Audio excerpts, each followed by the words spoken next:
আজকের এই ভিডিওটা অতি গুরুত্বপূর্ণ। দেখা মাত্র প্রত্যেকটা বাংলাদেশী নাগরিক এটা ভিডিওটা শেয়ার করে দিবেন, কারণ আমি যে তথ্যগুলো দিচ্ছি। নমস্কার, আমি তরুণ ঘোষ। আমেরিকার মধ্যে একটা কথা হয়েছিল আলাস্কা সম্মেলনে। সেখানে পুতিনের সঙ্গে কথাবার্তা বলার পর তারপর ইউরোপিয়ান ইউনিয়নের সঙ্গে বসেন, কারণ জেলেনস্কিকে ডাকা হয়েছিল। জেলেনস্কি একা আসেননি, এসেছিলেন ইউরোপিয়ান ইউনিয়নের নেতারা।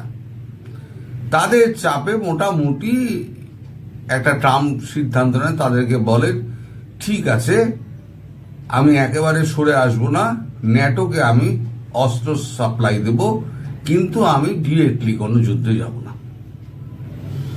রাশিয়ার কাছে এই কথাটা গেছে, পুতিনের কাছে যে এই কথাটা গেছে, পুতিন সঙ্গে সঙ্গে 4-6টা মিসাইল টপকে দিয়েছে একেবারে ইউক্রেনে আমেরিকান একটা বড় সংস্থায়, পুরো গুঁড়িয়ে মাঠ করে দিয়েছে। এই খবর পাওয়ার পর তড়ি ঘড়ি আমাদের ট্রাম্প বাবু ঘাবড়ে গিয়ে একেবারে ইউক্রেন থেকে সরে দাঁড়ালেন। এখানে গার্ডিয়ান লিখেছে, Trump step back from Russia and Ukraine peace talk for now, sources said. মানে উনি আর থাকছেন না। সেটা আবার বাংলায় করেছি, ট্রাম্প আপাতত রাশিয়া ও ইউক্রেন শান্তি আলোচনা থেকে সরে এসেছেন, সূত্র বলছে। মানে এটা একটা মেসেজ দেওয়া যে আপনি যদি আবার ইউক্রেন নিয়ে ইউরোপের সঙ্গে আবার যদি কোনো কথাবার্তা বলেন, তাহলে পরে এই যে আজকে যেটা আপনার একটা কোম্পানিতে মারলাম, কালকে সেটা আমেরিকার বুকে পড়তে পারে। এটা হলো একটা ছোট মেসেজ। কূটনৈতিক স্তরে এই মেসেজগুলোকে দেওয়া হয় এইভাবে, যে যদি আমি তোমার এইখানে আঘাত করতে পারি, তাহলে ওখানেও আঘাত করতে পারবো। এগুলো হচ্ছে মেসেজ। তা এটা হওয়ার পর এখন মানে ইউরোপে এখন থরহরি কম্প লেগে গেছে। তো এরকম একটা মেসেজ যদি এখন আমাদের ইউনুস পায়, আপাতত ইউক্রেনের পাশ থেকে সরল আমেরিকা, বিপদে পড়ে মার পড়লেই সঙ্গে সঙ্গে পালিয়ে যাবে। আমি আপনাকে বলেছি, আগেও আপনাদের বলেছি যে আমেরিকার স্বভাবটাই এরকম, যেখানে মার পড়বে সেখানেই ওরা পালিয়ে যাবে। এইবারেতে ইউনুসের হাত ছাড়তে বেশি দেরি নেই। ইউনুসের হাত যে কোনো দিন আমেরিকা ছেড়ে দেবে, তার কিছু আলামতও আস্তে আস্তে পাওয়া যাচ্ছে। প্রমাণ যাকে বলে, প্রমাণও পাওয়া যাচ্ছে। আপনাদের মনে আছে যে গত 4-5 দিন আগে ভারত একটা নোটাম ইস্যু করেছিল, নো টু ইয়ারম্যান নোটাম ইস্যু করেছিল বঙ্গোপসাগরে। 4,500 কিলোমিটার জুড়ে মিসাইল পরীক্ষণ হবে। সেই মিসাইল পরীক্ষণ তো কালকে হয়েছে। এখন মিসাইলটা গিয়ে সমুদ্রে কিন্তু পড়তে পারত, ডিরেক্টলি সমুদ্রে গিয়ে পড়তে পারত, কিন্তু ইচ্ছা করে ওটাকে বাংলাদেশের পথে একটু ঘুরিয়ে দেওয়া হয়েছে। বাংলাদেশের আকাশে কিছুক্ষণ চক্কর বেড়েছে জিগজ্যাগ পদ্ধতিতে।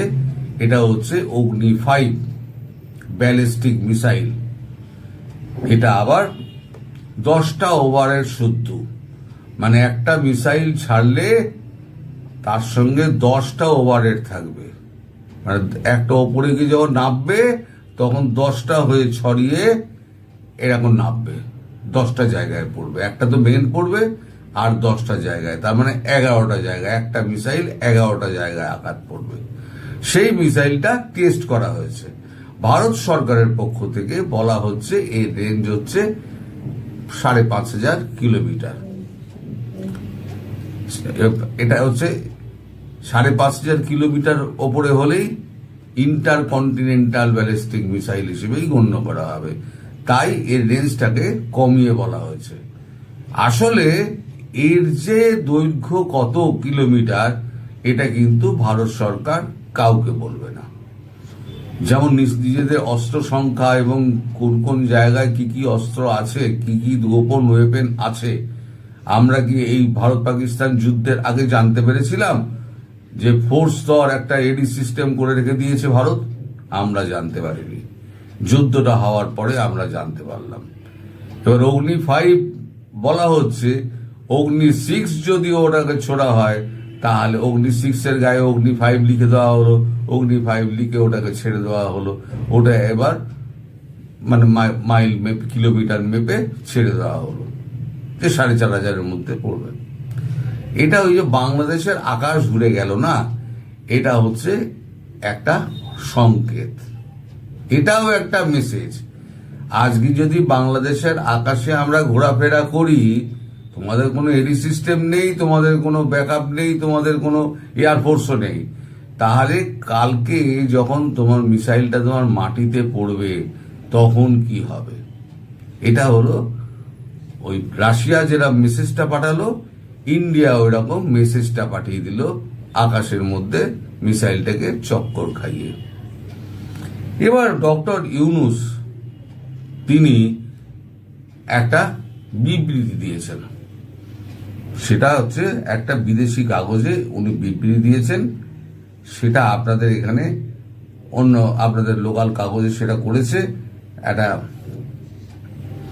আমি স্পষ্ট করেছি, জাতীয় নির্বাচন আগামী ফেব্রুয়ারিতে হবে এবং যে সরকার আসবে সেখানে নির্বাচিত বা নিযুক্ত কোনো পদে আমি থাকব না।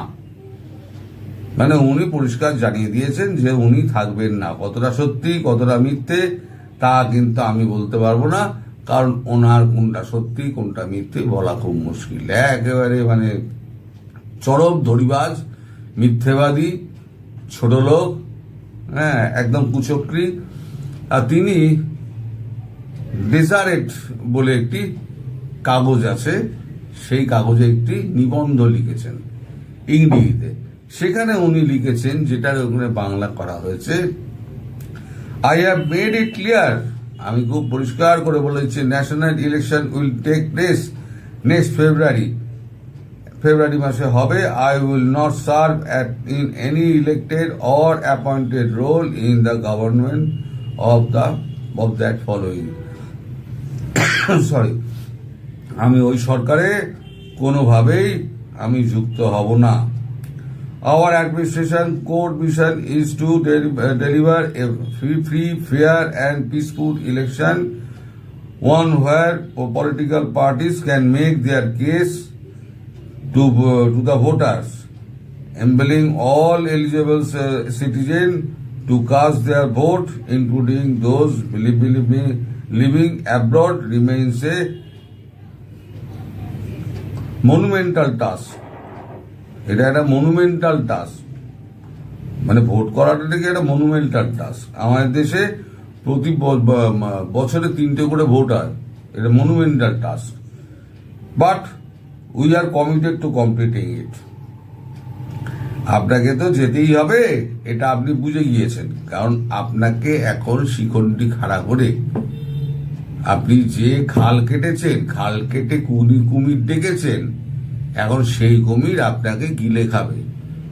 কারণ পাকিস্তান আপনাকে বোড়ে তৈরি করেছে। এই বোড়ে কি হবে?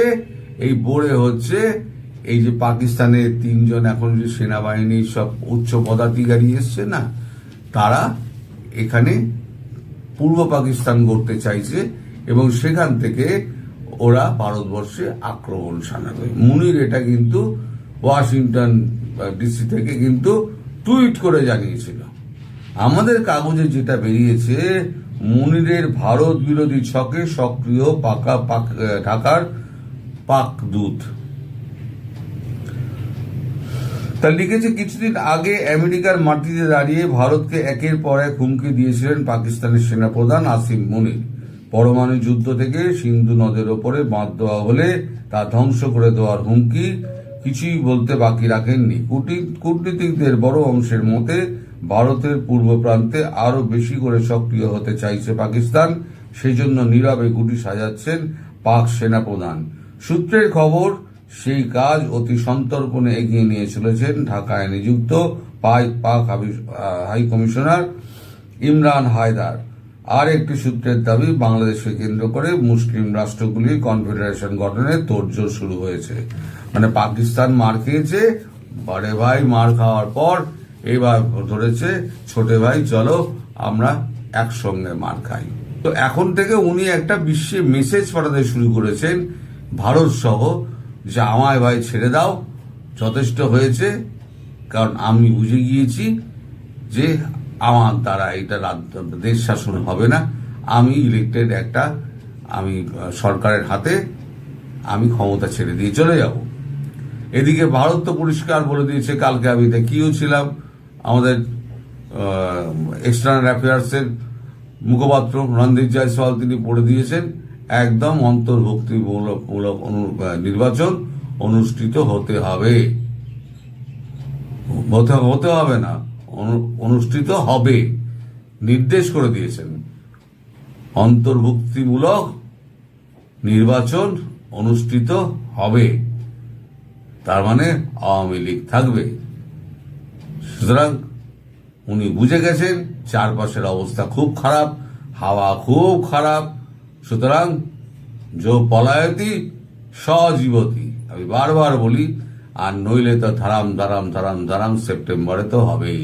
এটা উনি ভালো মতো খবর পেয়ে গেছেন। আর পাকিস্তান এইখানে একেবারে ঢুকে পড়ে বাংলাদেশকে আরো অস্থির করে দিচ্ছে। পাকিস্তান তো জানে যে বাংলাদেশ একটা গুটি, তাহলে এবার নিজে মার না খেয়ে বাংলাদেশকে মারটা খাওয়াও। এই যে তোড়জোড় হচ্ছে না, সেটা ভারতবর্ষ আর অপেক্ষা করবে না যে এবার বিষ এবার মাথায় উঠছে, এবার এটাকে শেষ করে দাও। ওদিকে পাকিস্তান হবে, আমি যা বলেছি হয়তো একসঙ্গেই হবে, ওদিকে পাকিস্তান হবে, এদিকে বাংলাদেশও হবে, তখন তেরে বেড়ে বাঁচুর হয়ে যাবে। আপনারা সব অপেক্ষা করুন সে একটা ভয়ঙ্কর পরিস্থিতির জন্য, এবং সেটা খুব শিগগিরই হবে। আপাতত আমি এখানে শেষ করছি। সবাই ভালো থাকবেন, সুস্থ থাকবেন এবং সাবধানে থাকবেন। নমস্কার।